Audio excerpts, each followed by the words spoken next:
Good afternoon, and thank all of you for coming. I will be reading a piece entitled Flight of the Penguin, which is backed by popular demand. I had a couple of people request that I read it, so this is what I'm reading today. Flight of the Penguin. She smiled at me from a gold frame. It was my first day back in the precinct, and I sat frozen, staring at the smile that I'd never see again except from a gold picture frame. A million questions ran through my mind, but they were all variations of the same theme. Why? Why was she gone? Why had she done it? Why couldn't I save her? Tomorrow's headlines would only offer more questions, but I didn't know that. And since the future's not ours, I sat and contemplated the whys I already held. How you doing, Burke? The question came from just past my left elbow, and I flinched a bit, partly because the captain's sudden presence startled me, but mostly it was the question. How was I doing? Dead and buried. Did that count as an answer? Dead and buried? Joan was dead and buried. I should have been too. Dead and buried somewhere beyond the reach of well-meaning people who probed me with questions that hurt. How was I doing? A ghost of a smile touched my lips at the inadequacy of the question, then it too was gone. Dead and buried like Joan. My Joan. Burke? The concern in Captain's voice brought me back to my desk. Shelving my reflections, I carefully replaced the picture I didn't recall picking up. Are you all right? Captain Lance Freeman asked, trying to read the answer in my face, in my eyes. But the blinds were closed tight on the windows to my soul, and he saw nothing in my brown orbs that I didn't want him to see. I'm fine. Just a little lost in thought, I said, sounding close to normal, if not the cheery I was going for. What can I do for you, Captain? I picked up Joan's picture again. She was smiling her Mona Lisa smile, that smile that hid her secrets. I've got a case for you if you're up to it.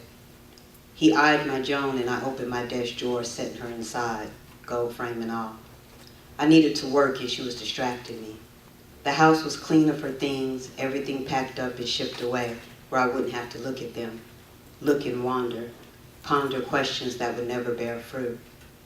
By now, even the bed sheets had given up, and her perfume no longer permeated my sleep, unless I cheated, and smelled the bottle I'd rescued from the boxes.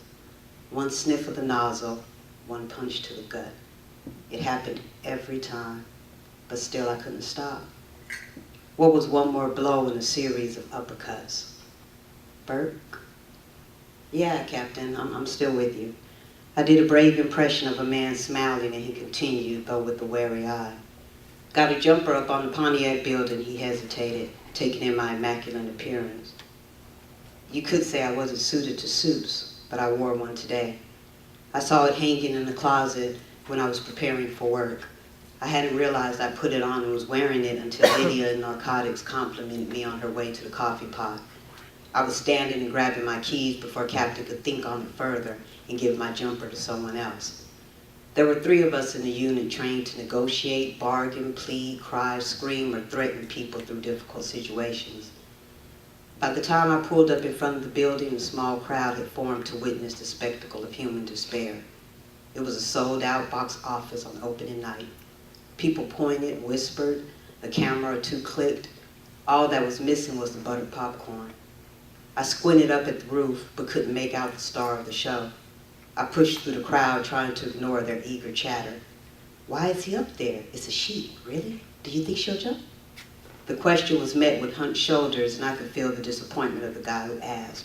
Who wanted to stand outside of a crummy building all day if you weren't going to see someone's brains splattered all over the sidewalk like a watermelon? The lobby doors closing behind me cut off the curiosity of the morbid. Over here, Burke. Doug Mason was standing by the doorway that led to the roof when I stepped off the elevator. How's it going? He shook my hand with gusto, pumping it like a shotgun. That was Doug's way. You ready to do this shit? He asked, squinting at me from his bulldog face. The question was direct, point blank, which was Doug's way too. He claimed to be too fat to play Ring Around the Rosie. He expected the same direct courtesy from others, though he seldom received it. Gotta say, I'm surprised Freeman sent you. He nodded his head as he agreed with his own comment. There were uniforms up and down the corridor. A few were recognizable, and I could see their interest in Doug Mason's conversation. We entered the stairwell, and it was just the two of us. He grabbed my arm, stopping me as I placed my foot on the first step. "You're not going to get up there and start flashing back like a NAM vet, are you?" Good old Doug. I smiled, but it only sat on my face. There was no part of it in my spirit or my heart. My soul was bereft. What did I have to place in a smile to give it weight? My wife jumped off the roof of the hospital, not the Pontiac building, Doug. Does it matter where a wingless bird takes flight? Doug was matter of fact as always. I haven't done a crisis negotiation over 8 years, but I'll go up there if you need me to. You can keep your feet on the ground. Good old Doug. Not knowing what to say, I held silence just as it had been holding me for these past 5 weeks. He gave me one final hard look before exiting the small passageway. Good old Doug. Strange. I knew the door at the top of the short staircase would lead outside to the roof, yet I was slightly surprised and confused when sunlight hit my eyes. I expected the cold, dark, dank sadness and misery of a heart that's given up to greet me, but the sunlight was warm on my face. I stepped out onto the roof looking around. You could see the whole city from up here, the whole world. The oak trees in the park where Joan liked to sit on Sundays, the Venus water fountain out in front of the courthouse, kids playing down at the playground at the elementary school. The games of hopscotch and double dutch were muted, and I imagined the smiles, the noise, the laughter, but none of it reached me way up here on the Pontiac. There was something almost beautiful in the way the view corrupted the truth and hid its ugliness. Nothing in the clear day even hinted at the secret desire of a penguin, the need to take flight and be free. I looked around for my own little bird and found her standing dangerously atop the short wall that circled the building. She turned at my approach, and for just the briefest of moments, I saw my Joan's clear green eyes staring back at me. My hand lifted, reaching out to her. "I'll jump." A wife that wasn't my wife's threatened. Shaking my head, I denied in duplicate, denied the necessity of her threat, denied Joan my attention. I took a step intending to do what? I'll never know. Her left foot left the ledge and she balanced on her right leg alone. "I mean it, I'll do it. Your next step will be my last. I swear I'll jump." "Isn't that what she come to the roof to do?" I shook my head. The serious jumpers didn't stop to chat or warn you, they just took flight. The trek to the edge of death was only a cry for help, and that's why I was there, to help. The crowd would be disappointed though, no bloodstains today. I know you're serious, that's why I'm here." We both fell silent and I laughed a little. "Times like these, I always wish I had a cigarette. I don't smoke," I said quickly, too quickly. "But times like this, I wish I did." "Times like what?" she asked me, narrowing her eyes, waiting for the merest excuse to let her right foot join the left in the air suspended between this life and the next. Tense moments when I don't know what to say. "I think you're supposed to be giving me hope, talking me down." "Can I?" I asked, already seeing the answer in her pale green eyes. She wanted hope. Fuck hope. Hope hadn't kept leukemia from taking my son. The view of the cityscape should include Mark playing hopscotch in the sun, his snaggletooth smile wide, but instead his laughter had been silenced, dead and buried like Joan. She shrugged slender shoulders. "I jumped 2 hours ago when I first climbed those stairs. I'm already a mess on the sidewalk. I'm just taking in the view one last time." "What's your name?" I frowned and shook my head. What should I call you?" I asked, struggling with my training. 10 years I've been doing this, and not once ever have I been so speechless and disoriented. I could feel Joan's presence all around me, blanketing my grief, swallowing my sorrow. I wanted to fling her aside like bedclothes on a hot summer night, but my strength was gone. I was laid out and exhausted. Sweat rolled down the side of my face and I let it travel. "I no longer have one. Just list me as Jane Doe. No one will care. No one will mourn me." She turned a little and I thought she was gone. "I will," I blurted out, but didn't know why. I'd gotten her attention though, and she looked at me. Why? Because it takes a great despair to make you want to do such a thing, tremendous sorrow, a fear of darkness that can't be escaped. I don't know where the softly stated words came from, but they hung in the space between us. She turned her head to the side and looked off into the distance. What the fuck do you know about despair? If I still remembered how to laugh, I would have done so right then. Great big guffaws, I would have laughed. What did I know of despair? I lost my son. He'd fought bravely, but lost. Death was not satisfied with only taking my child and claimed my wife as well. Hearing that her son was gone, Joan had calmly walked to the roof of the hospital and jumped off. No note, no letter, no goodbye. She didn't consider a last look at the view. Because she could not face life without her son, she had condemned me to a life without either of them. Yeah, I would have laughed. What the fuck did I know of despair? Nothing, I said, letting my gaze follow hers to the view. The roof of Memorial Generals shimmered in the sunlight. Somewhere below, an ambulance siren wailed as the red and white raced through the city streets. A flock of black birds burst from an oak in the park, flapping furiously, striving for altitude, for freedom. I stepped closer. Jane Doe failed to notice my approach, didn't even turn to look at me until I stood beside her on the wall. Silently, I held out my hand for hers, and in equal silence, she accepted it. She smiled, shrugging slightly. What the hell, she suggested quietly. I didn't know if it was a question or a statement, but I shrugged too, repeating the sentiment. What the hell? We stepped off the ledge together, flapping furiously, striving for altitude, for freedom. Penguin's reply is a story that I started. I was thinking of the wife Joan in The Flight of the Penguin, and I started thinking of her presence, and this is what birthed Penguin's reply. As he made the bed that morning, I watched silent as a tomb, silent as the shadows that surrounded me. I wanted to reach out to say something, anything that would ease his grief, but from long experience, I knew there were no words that would make it better. I wondered what answers he thought he'd find in the military correctness of the bedding and the white cotton hospital corners. These things knew even less than I did how to ease his pain, and I turned away when he reached for the perfume bottle that lay hidden beneath the mattress. Its power lay dormant and accumulated no interest, just like the greenbacks and the coins that occupied his hiding space. I always loved the way Michael looked in a suit, though he seldom wore one. Today was the exception, and I admired his lean frame in the brown fabric as he turned to lock the door behind him. I thought that returning to work so soon was a mistake, but he would not be swayed. I listened as his friends tried to coerce him into taking more time, but Michael was a man who did only what he wanted, and I knew their well-meant concern fell on deaf ears. My voice need not be added to the din. He drove to work sans radio.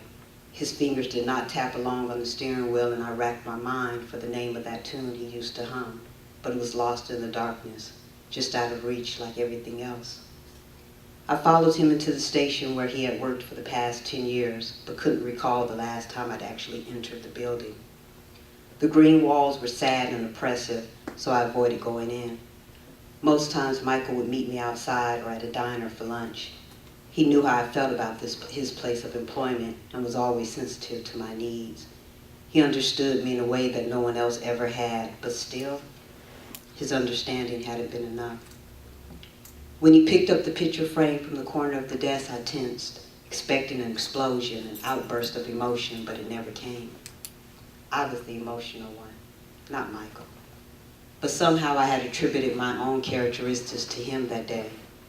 I stood just behind him and to the left, trying to see what he saw in the smile that greeted him behind the glass, but I saw nothing. The eyes distracted me. Bright green, brilliant emeralds, precious gems, he called them. I never cared for that expression. Gems are cold, no matter their value. Lance approached the desk and I moved further away, wondering how long it would take Michael to notice his captain. When the realization came that he was being spoken to, Michael jumped. For a man who was always aware of his surroundings, Michael appeared to be in a fog. I looked around wondering if anyone else noticed, but heads were bent to paperwork, shoulders cradled phones, and other conversations that did not include Michael and the captain created a cacophony of sound.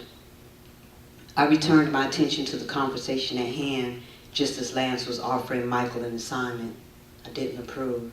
It was too soon. 5 weeks was not long enough for a man like Michael. I wanted to scream and draw attention to the suit he was wearing, to the bottle of perfume he'd pilfered from the pal. For God's sakes, he made the bed that morning. But before I could even think of where to begin, Michael was grabbing his keys and rushing for the door. Lance stood watching him depart. The concern in his dark eyes made my heart ache, and I wanted to reach out and touch his arm in gratitude, but I couldn't. Lance was a good man, but he couldn't hear me. All my appreciation would be for naught anyway. Even if I could make him understand, I doubt if he would be kind to me. He cared for Michael, and he cared for me, I'm sure, but he loved Michael. His loyalty would be there, and I'd rue my decision to thank him for his concern. With one last look at the desk drawer where Michael had hidden his memories, I turned away. I brushed a hand across Lance's shoulder in passing, but was already gone when he turned to look. He saw nothing behind him but empty space. The Pontiac building was surrounded by spectators when Michael pulled up to the curb in the nondescript sedan. It was his presence that caused the questions to be hurled at him like stones. He flinched and closed his eyes, quickening his pace, trying to escape the morbid curiosity that draws a crowd to such events. I glared at the people as we passed, but they ignored me, hedging bets on if the jumper would actually do it.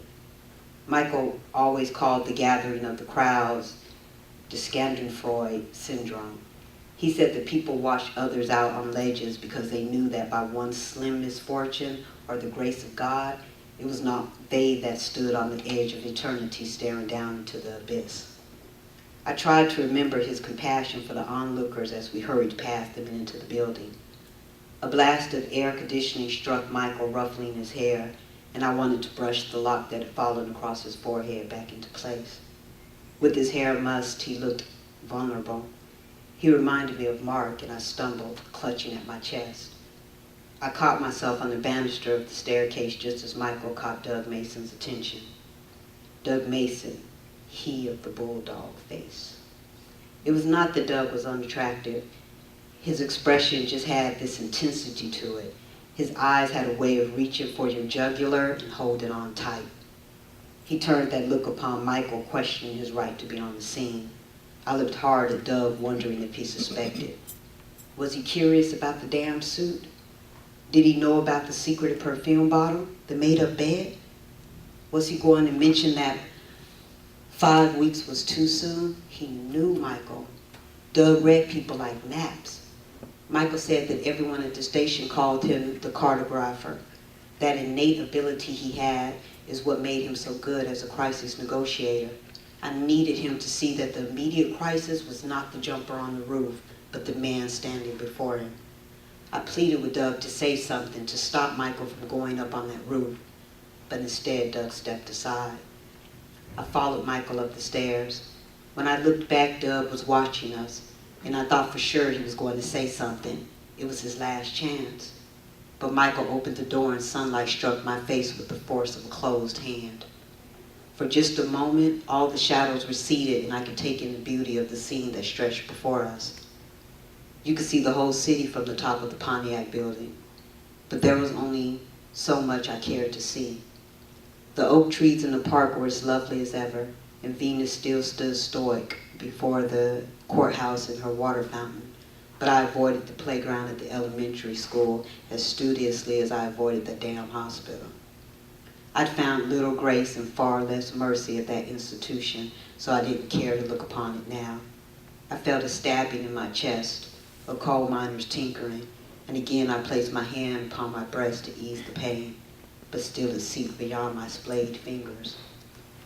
I pulled my gaze from the view and met eyes that were nearly as green as my own, and the coal miner started tinkering again, picking at my heart. And I knew anew that this was a mistake. I shook my head as her left foot left the ledge. I was torn between my desire to rush forward and convince her that there was another way, that she did not have to jump, that life was worth living. So many parables ran through my head, so many metaphors and poster slogans, but I looked at Michael and couldn't move beyond his side. I could feel his struggle, his indecision, and I wished for him to be anywhere but where he stood. Michael laughed of a sudden, and my head turned along with the blonde girls to look at him. If his laughter had been odd, his next words were odder still. He rambled on about wanting a cigarette before confessing that he was not a smoker, nor had he ever been, and I should know. I looked from Michael to the girl, then glanced at the door behind us, willing Doug to materialize, but he didn't, and I know he wouldn't, not in time. Michael asked the girl her name, and I thought that she looked like a Joan, and released a sigh of relief when she said Jane Doe. It was not her name, but it would do. Michael could not be on the rooftop with a Joan, not now, not ever. I thanked her for the kindness she didn't even know she'd given, but she turned her head away, and I hung mine.